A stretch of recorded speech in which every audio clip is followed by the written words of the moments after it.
that's the before. This is how they came to me.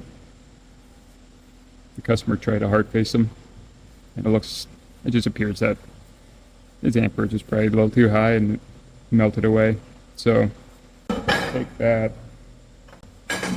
basically try to even out the low spots, make it somewhat more uniform, and then we're going to shape it afterwards.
Important things here though is your weight distribution.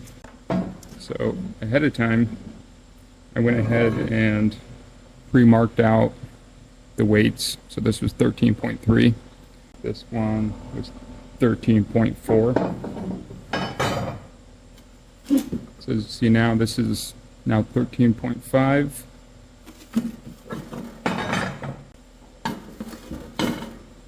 Again, 13.5. So as long as I grind them the same,